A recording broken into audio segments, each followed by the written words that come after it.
Ողջույն։ Երկրորդ նախագահի մամուլի ասուլիսի ժամանակ լրագրողը հարց է ուղղում, թե դուք ինչ օրակարգով եք գալիս։ Պատասխանում է իր ժամանակվա թվերը մեջբերելով.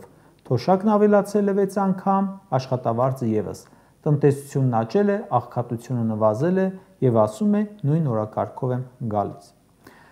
Ասուլիսից հետո մի գործարար, ում ՊԿ բազմամիլիոնանոց տուգանքներ է գրել, նամակ է գրել, թե ինչու հարկային բեսպրեդելի մասին հարց չտվեցիք։ Ասում է, որ ինքը այն ժամանակ էլ է բիզնես արել եւ սար ու ձողերի տարբերություն կար հարկային քաղաքականության միջեւ։ Քաղաքացիներից մեկն էլ հարցնում է, թե ինչու համընդհանուր հայտարարագրից հարց չտվեցի։ Ներողություն խնդրելով հարցը չհնչեցնելու համար միաժամանակ կարծում եմ, որ պետք է պարզ լիներ այդ դիրքորոշումը, կախված Ռոբերտ Քոչարյանի օրոք հարկային քաղաքականությունից։ Նախորդ մամուլի ասուլիսը համընկավ մանր ու միջին բիզնեսի ներկայացուցիչների ակցիաներին։ Նրանք էլ հարկային խստացումների դեմ էին բողոքում եւ պահանջում էին վերականգնել հաստատագրված վճարները։ Ռոբերտ Քոչարյանն ասուլիսում արձագանքեց այդ ժամանակ, որ այդ հաստատագրված վճարները, որոնց վերադարձ է ուզում գործարարը, հենց իր ժամանակ է ներդրվել։ Ասում էր, որ պետք է բիզնեսին չխեղդել, թողնել աշխատի, կայանա ու կայացնի տնտեսությունը, զարգացում ապահովի։ Այդ ՓՄՁ ներկայացուցիչները, եթե հիշում եք, այլևս գործադուլ ու բողոքի ակցիաներ չարեցին։ Ինչու խնդիրը լուծվեց։ Բնականաբար ոչ։ Ասացին, հասկացանք, որ անիմաստ է Նիկոլի հետ հույս կապելը, կհամբերենք մի կերպ մինչև հերթական կամ արտահերթ ընտրություններ եւ այս անգամ ձայն չենք տա։ Իշխանության հարկային տերորը պարզապես ռեկորդներ է գրանցել։ 50-50, փայ մտնել, սաշիկ բան ասողները այսօր համ 50-50 են մտնում, համ ընդհանրապես ամբողջական բիզնեսը խլում են, համ իրենց հարկային տերորով ստիպում են փակել բիզնեսը, սննկանալ։ Անունը դնում են պետականացում ու խլում են բաժնետոմս, իրենց կառավարիչներին նշանակում են ու իրենց հայեցողությամբ ծախսում են գումարները։ Առիթ ունեցել եմ մինչ այս էլ խոսելու գործարարների հետ կամ զանգահարում են խմբագրություն եւ ահազանգում ՊԵԿ-ի ու քննչականի մեքենայությունների դեմ, անխնա ու անհիմն տուգանում են, աստղաբաշխական թվեր։ ՊԵԿ-ն ու քննչական կոմիտեն քննչական գործողություն են իրականացնում, տուգանում են անգամ 100 միլիոնավոր դրամներով։ Մի քանի օր առաջ իմացանք, Կիլիկիա գարեջրի գործանի սեփականատիրոջն են տուգանել 450 միլիոն դրամով։ Մեկին տուգանել էին 260 միլիոն դրամով, մի գործարարի տուգանել են 130 միլիոն դրամով։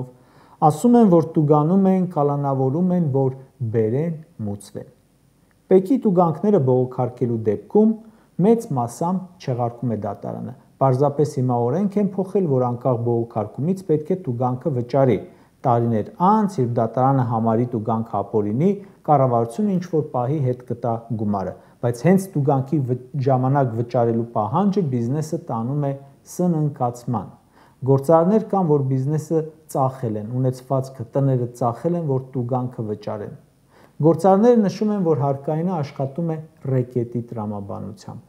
Հարկային քաղաքականության պատճառով բազմաթիվ հիմնարկներ սննկացել են։ Սրանք խոսում են ներդրումային միջավայրից, բայց իրենց սարքած միջավայրը այս է։ Այս ընթացքում շատ գործարարներ են բողոքել, որ 20 տարի չեն կարողանում փոքր բիզնեսից դառնալ միջին, ինչքան որ աշխատում են, ընդհակառակը վերջին տարիներին փակվում են։ Քանի գործարար կա, որ բիզնեսը տեղափոխում է Հայաստանից, քանի օտարերկրյա ներդրող է եկել ու հաստատվել, մնացել։ Ընդհանրապես քանի օտարերկրյա ներդրող է գալիս։ Հեծի հետ կապված ռեկետը տեսնող որ մի գործարարը կգա ներդրում կանի։ Բայց մեկ այլ աբսուրդային իրավիճակի առաջ ենք, որ գործարարը թալանվելով, սննկանալով, տուգանվելով հանդերձ վախենում է խոսել հրապարակավ։ Գարեջրի գործանի սեփականատերը չվախեցավ, խոսեց, բայց շատերը վախենում են, ասում են կընկնեն հետևներիցս, չենք բրցնի, խնդրում ենք մեր տեղեկություններով հրապարակեք այդ նյութը։ Ունեցվածքը կորցնում են, բայց անգամ այդ պարագայում վախենում են խոսել, որովհետև մտածում են կզրկվեն այս անգամ ազատությունից։ Մեկն էլ ասում է կխոսեմ, կընկնեմ փարաքարի համայնքապետի օրը։ Ֆիզիկապես կոչնչացնեն սրանցից ամեն ինչ է սպասելի։ Նիկոլ Փաշինյանը օրերս գրառում էր արել, թե 2025 թվականի հունվար-սեպտեմբերին հավաքած հարկ ու տուրքը գերակատարվել է ու շնորհակալություն էր հայտնում աշխատող, արդյունք ստեղծող, օրենքով սահմանված հարկերը վճարող բոլոր քաղաքացիներին։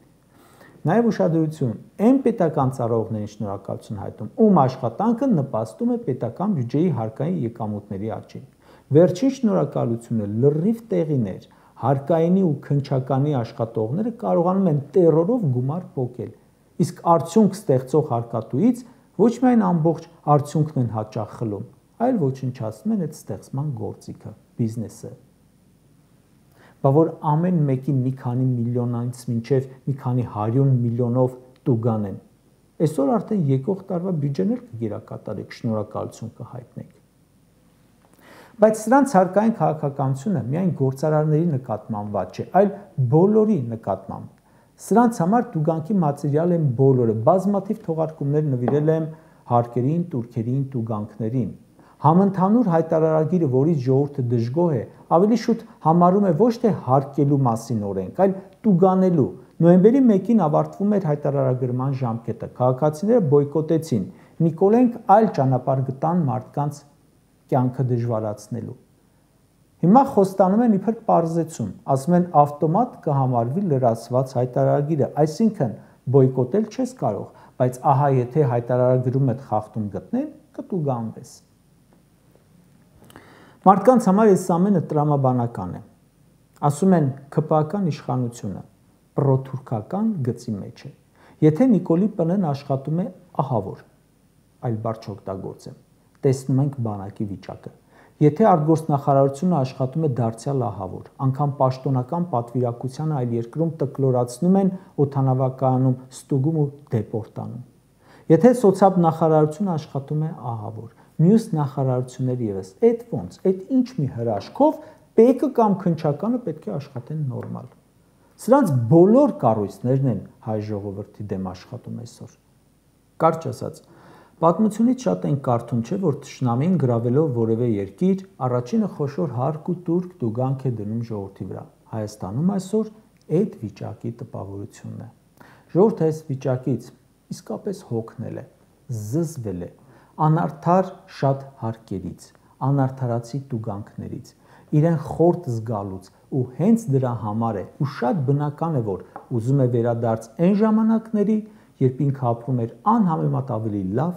անհամեմատ ավելի հանգիստ եւ բացարձակ խաղաղ։ Մարդիկ ունեն վստահություն, համոզված են, որ Նիկոլի գնալուց հետո այս հարկային տերորը նրա հետ միասին կանհետանա։